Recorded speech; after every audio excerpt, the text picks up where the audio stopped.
Welcome students. चलिए शुरू करते हैं आज की वीडियो। और आज की वीडियो में हम पढ़ेंगे प्रोबेबिलिटी के बारे में। प्रोबेबिलिटी में हम देखेंगे fundamentals of probability and applications of probability. तो चलिए शुरू करते हैं वीडियो। सबसे पहले समझते हैं प्रोबेबिलिटी होती क्या है और इसकी डेफिनेशन देखते हैं।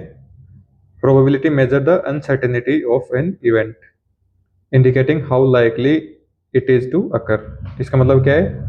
प्रोबेबिलिटी हम मेजर करते हैं अनसर्टेनिटी ऑफ एन इवेंट, कि कोई भी इवेंट के होने के चांस कितने हैं वो हम मेजर करते हैं प्रोबेबिलिटी में। और प्रोबेबिलिटी होती है 0 से 1 के बीच में। 0 मीन्स इम्पॉसिबल इवेंट बोलते हैं इसको, और 1 मीन्स सर्टेन इवेंट बोलते हैं।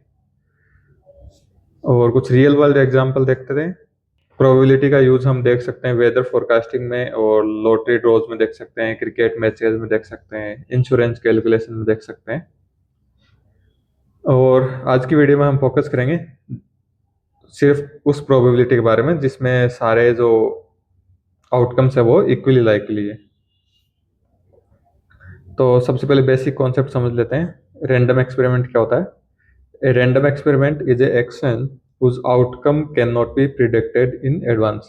मीन्स ऐसा कुछ एक्शन है जिसका हम आउटकम पहले से नहीं पता कर सकते। जैसे एग्जांपल में है कि टॉसिंग ए कॉइन और थ्रोइंग ए डाइस।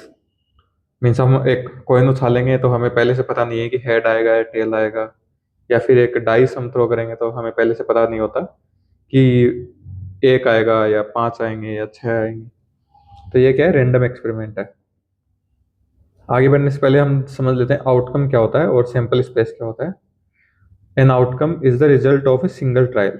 सिंगल ट्रायल मीन्स हमने कॉइन उछाला, तो इसमें ये एक ट्रायल है। एक बार उछाला मीन्स एक ट्रायल है, ये सिंगल ट्रायल है, और इसके आउटकम हो सकते हैं टेल भी हो सकता है, हेड भी हो सकता है। ये क्या है? आउटकम है, हेड एंड टेल। और सैंपल स्पेस क्या है? Sample space is the set of all possible outcome. Possible outcome क्या है? टेल है, हेड है, और इसको हम डिनोट करते हैं एस से, और कर्ली ब्रेसेस में हम जो भी पॉसिबल आउटकम्स है उनको लिखते हैं। जैसे एग्जांपल देखते हैं, कॉइन के रेस्पेक्ट में क्या है? सैंपल स्पेस क्या हो जाएगा? Head and tail. ऐसे डाइस के रेस्पेक्ट में सैंपल स्पेस क्या हो जाएगा? 1 से लेके 6 तक के नंबर। और ये 1 2 3 4 ये क्या है? आउटकम है सिंगल ट्रायल के, और टोटल मिला के सैंपल स्पेस हो जाता है। अब नेक्स्ट देखते हैं एक्सपेरिमेंटल प्रोबेबिलिटी और थ्योरेटिकल प्रोबेबिलिटी।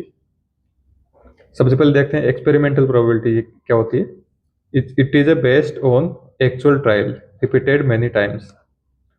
मीन्स एक ही ट्रायल को हम बार बार करते हैं। जैसे मान लो कॉइन उछाला, तो एक बार उछाला वो तो सिंगल ट्रायल हो गया।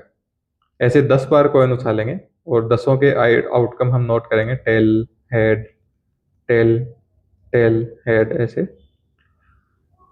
तो उससे जो हमारे पास प्रोबेबिलिटी आती है वो तो होगी एक्सपेरिमेंटल। और उसको हम निकालते कैसे? Number of trials in which event E occurred, और टोटल नंबर ऑफ ट्रायल्स। जैसे मान लो इसी ट्रायल में हम हेड की प्रोबेबिलिटी निकालना चाहते हैं, तो 10 में से कितनी बार हेड आया? मान लो 8 बार आ गया, और टोटल आउटकम 10। तो ये तो होगी एक्सपेरिमेंटल प्रोबेबिलिटी 8/10। ये कुछ भी हो सकती है, 6/10 भी हो सकती है, ये एक्सपेरिमेंट पे डिपेंड करती है। और ऐसे थ्योरेटिकल प्रोबेबिलिटी क्या होती है? Theoretical probability assumes equally likely outcome such as a fair coin और ए डाइस। इसमें क्या है कि हेड और टेल आने के बराबर चांस है। ऐसे 1 से 6 तक कोई भी नंबर आने के बराबर चांस है, सारे इक्वली लाइकली आउटकम है। तो इसका फॉर्मूला हो जाता है number of favourable outcome divide by total number of possible outcome in the sample space. तो इसमें क्या हो जाएगा? हेड एंड टेल, ये तो क्या है? फेवरेबल आउटकम हो गए। और टोटल पॉसिबिलिटी कितनी है सैंपल स्पेस में? हेड एंड टेल 2 है। जैसे मान लो हेड की प्रोबेबिलिटी निकालनी है, तो हेड में पॉसिबल फेवरेबल आउटकम क्या है? हेड ही है। और टोटल नंबर कितने हैं सैंपल स्पेस में? 2। तो हेड की प्रोबेबिलिटी हो जाएगी, एक तो है फेवरेबल आउटकम, टोटल है 2, तो 1/2 हो जाएगी। ऐसे डाइस के रेस्पेक्ट में देखेंगे, डाइस में हमारे पास मान लो 1 2 3 4 5 और 6 तो हो गए सैंपल स्पेस में पॉसिबल आउटकम्स। अब अपन को निकालना है कि मान लो इवन नंबर की प्रोबेबिलिटी निकालनी है। तो इवन कौन कौन से हो गए, 2, 4, 6, ये हो गए फेवरेबल आउटकम्स। तो ये क्या हो गए, 3, और टोटल पॉसिबल कितने, 6। तो ये हो गई 1/2। और यहाँ पे हम देख सकते हैं कि नंबर ऑफ ट्रायल्स जैसे जैसे इंक्रीज होते हैं, एक्सपेरिमेंटल प्रोबेबिलिटी क्या है, थ्योरेटिकल प्रोबेबिलिटी को अप्रोच करने लग जाती है। मीन्स उसकी आइडियल वैल्यू क्या होनी चाहिए, उसको अप्रोच करने लग जाती है जैसे जैसे नंबर ऑफ ट्रायल्स हम बढ़ाएंगे। फिर हम समझते हैं टाइप्स ऑफ इवेंट के बारे में। सबसे पहले श्योर इवेंट। श्योर इवेंट क्या होता है, हमने देखा था कि प्रोबेबिलिटी क्या है, 0 से 1 के बीच में होती है। श्योर इवेंट होता है जिसकी प्रोबेबिलिटी 1 हो। मीन्स 1 मीन्स होता है 100% चांस होते हैं होने के।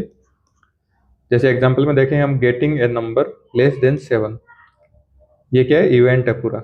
इस पूरे चीज को हम इवेंट बोलते हैं कि 7 से छोटा नंबर आना चाहिए डाइस पर।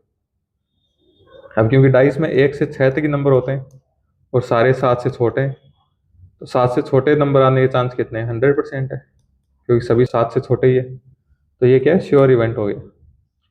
ऐसे इम्पॉसिबल इवेंट देखते हैं। प्रोबेबिलिटी ऑफ इम्पॉसिबल इवेंट क्या होता है, 0 होती है। मीन्स वो कभी हो ही नहीं सकता। इसका एग्जाम्पल देख सकते हैं, गेटिंग 7 ऑन ए डाइस। अब हमने डाइस को थ्रो किया, अब हमें इवेंट देखना है कि 7 आना चाहिए डाइस पर। अब डाइस पर तो 1 से लेकर 6 तक ही नंबर होते हैं, तो 7 आ ही नहीं सकता। तो यहाँ पे हो जाएगा 0, 0 चांस है 7 आने के। ये हो गया इम्पॉसिबल इवेंट। एलिमेंट्री इवेंट क्या होता है, जिसमें होने का सिर्फ एक ही आउटकम हो। An elementary event has only one outcome.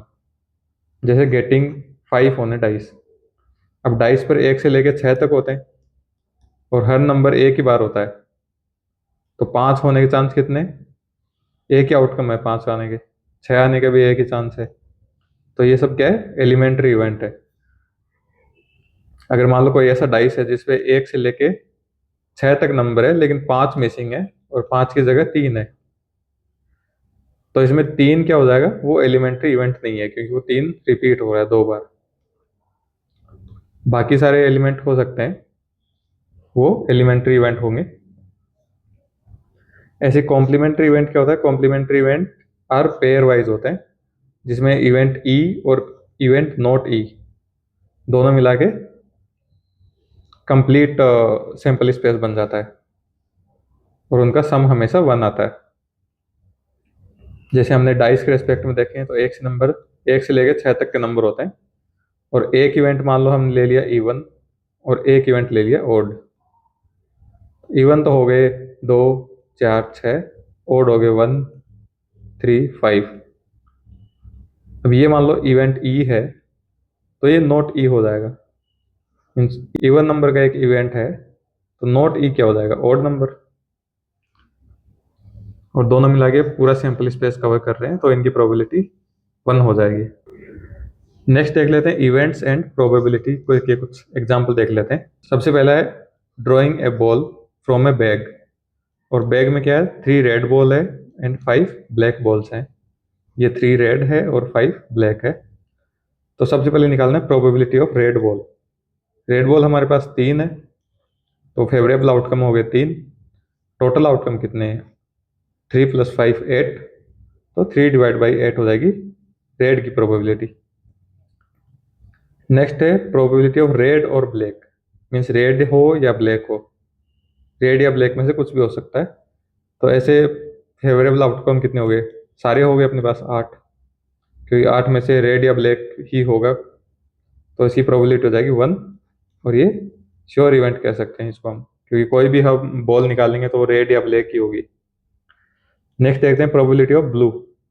अब अपने पास बैग में रेड और ब्लैक ही बॉल है, तो ब्लू निकलने की चांस कितने, 0 है, तो वो इम्पॉसिबल इवेंट हो गया। ऐसे देख लेते हैं drawing card from A deck. इसमें क्या है, स्टैंडर्ड डेक में कितना होता है, 52 कार्ड्स होते हैं और 4 तरह के कार्ड होते हैं अपने पास, और हर सेट में 13 कार्ड होते हैं। 4 सेट में से 2 सेट रेड होते हैं और 2 सेट ब्लैक होते हैं, और हर सेट के 13 कार्ड्स होते हैं। तो टोटल अपने पास 52 कार्ड्स हो गए। तो सबसे पहले प्रोबेबिलिटी निकालनी है रेड कार्ड की। रेड कार्ड कितने हो गए, 13 ये और 13 ये, 26। तो ये हो गया 1/2। नेक्स्ट देखते हैं प्रोबेबिलिटी ऑफ एस नंबर इक्का निकलने की प्रोबेबिलिटी क्या है। तो हर सेट में एक एक इक्का होता है, तो 4 इक्के हो गए। अब टोटल टोटल कार्ड कितने हैं 52, तो हो जाएगा 1/13। ऐसे प्रोबेबिलिटी ऑफ किंग निकालना है, किंग ऑफ हर्ट निकालना है। हर्ट का किंग कितना होता है, एक ही होता है 52 कार्ड्स में से। नेक्स्ट है probability of black face card. Face card her set में कितने होते हैं, 3 होते हैं। 3 इसमें फेस कार्ड होते हैं, 3 इसमें होते हैं, 3 इसमें, 3 इसमें। तो अपन को सिर्फ ब्लैक के चाहिए, तो 3 और 3 6 फेस कार्ड हो गए ब्लैक के, और टोटल कार्ड कितने हैं 52, तो ये आ जाएगा 3/26। नेक्स्ट एग्जाम्पल है रोलिंग ए डाइस। इसमें क्या है, 4 a fair dice. Fair means 1 से लेकर 6 तक जो भी नंबर है सबके आने के चांस क्या है, बराबर है, इक्वली लाइकली है। और सैम्पल स्पेस में क्या हो गया, 1 से लेकर 6 तक के नंबर हो गए। तो प्रोबेबिलिटी ऑफ इवन नंबर क्या हो गए, इवन नंबर क्या है 2 4 6, तो 3/6 हो गए। ऐसे ही प्राइम नंबर कौन कौन से हैं, 2 3 और 5, तो ये भी 3/6 हो गए। नेक्स्ट है probability of number greater than 4। 4 से बड़े नंबर कौन से हैं, 5 और 6, तो ये हो गया 2/6। नेक्स्ट है प्रोबेबिलिटी ऑफ मल्टीपल ऑफ 3। अब मल्टीपल ऑफ 3 कौन कौन से हैं, 3 है एंड 6 है, तो ये हो गया 2/6, 1/3 प्रोबेबिलिटी। ये शायद रॉन्ग है, ये आ जाएगा 1/2। 3/6 होता है 1/2। नेक्स्ट है कॉम्प्लीमेंट्री इवेंट। कॉम्प्लीमेंट्री इवेंट के एग्जाम्पल देख लेते हैं। प्रोबेबिलिटी ऑफ ब्लैक बॉल, इस बॉल वाले एग्जाम्पल के रेस्पेक्ट में देख रहे हैं हम। तो प्रोबेबिलिटी ऑफ ब्लैक बॉल क्या हो जाएगी, 1 minus probability of red ball, क्योंकि मेरे पास 2 ही चांस है, या तो ब्लैक होगी या रेड होगी। तो ब्लैक आने के चांस कितने होंगे, पूरे चांस में से रेड आने के चांस घटा देंगे, तो 1 माइनस 3/8, 5/8 हो जाएगा। ऐसे प्रोबेबिलिटी ऑफ ओड नंबर क्या होगा, 1 minus probability of even number, क्योंकि 1 से 6 तक के नंबर में ओड या इवन 2 ही तरह के नंबर हो सकते हैं। तो 1 minus probability of even number 1/2 आ जाएगा। ऐसे probability of not a face card, तो इसका क्या हो जाएगा, 1 minus probability of face card. तो 1 माइनस फेस कार्ड की प्रोबेबिलिटी निकाली थी हमने, 3/13 आएगी, क्योंकि इस बार हम सारे फेस कार्ड कंसिडर करेंगे, यहाँ पर हमने सिर्फ ब्लैक वाले कंसिडर किए थे। तो 1 माइनस 3/13 10/13 हो जाएगा। वीडियो समाप्त करने से पहले हम कुछ अपना नॉलेज टेस्ट करना है। यहाँ पे हम 3 सवाल दे रहे हैं, जिसको आप सॉल्व करिए और कमेंट में इनके आंसर बताइए।